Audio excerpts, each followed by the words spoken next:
નવસારીમાં વિદેશ જવા માટે વિઝા મેળવી આપવાના બહાને થયેલી ઠગાઈમાં નવનીત પટેલ અને નવિકા વિવેક પટેલ નામના દંપતીએ લંડન જવા ઈચ્છતા 9 જેટલા લોકો પાસેથી નાણાં લઈને ખોટા વિઝા લેટર આપીને 22 લાખથી વધુની છેતરપિંડી કરી હતી. છેતરપિંડીની ફરિયાદ નોંધાતા દંપતી વિદેશ ભાગી ગયું હતું.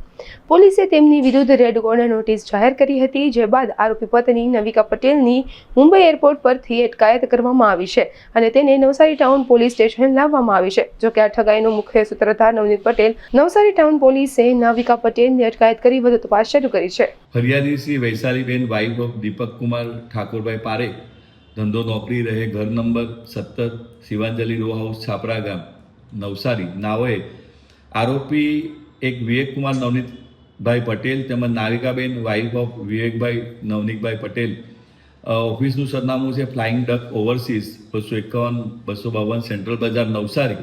નાઓ વિરુદ્ધમાં નવસારી ટાઉન પોલીસ સ્ટેશનમાં આઈપીસી કલમ 400, 420, 465, 468, 471, 120 મુજબનો એક ગુનો દાખલ કરાવેલ હતો.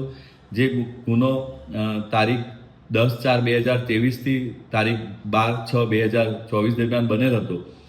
અને આ ગુનાની ટૂંક વિગત એવી છે કે આ જે આરોપીઓ છે વિવેક કુમાર અને એમની જે વાઇફ છે નાવિકાબેન, નાઓએ આ જે ફરિયાદી છે તેમજ ફરિયાદમાં જણાવેલ શાહેદો જે 28 લોકો છે એમની પાસેથી 1,33,96,000 રૂપિયાની રકમ મેળવી ઠગાઈ કરવાના ઈરાદે વિઝા મેળવવા બાબતે ખોટા અને બનાવટી સ્પોન્સર લેટર બનાવીને આનો ઉપયોગ કરીને આમના એમ્બેસીમાં મૂકીને એને સબમિટ કરાવીને એમના વિઝા રિજેક્ટ કરાવેલા અને 10 વર્ષ માટે બેન કરાવેલા હતા.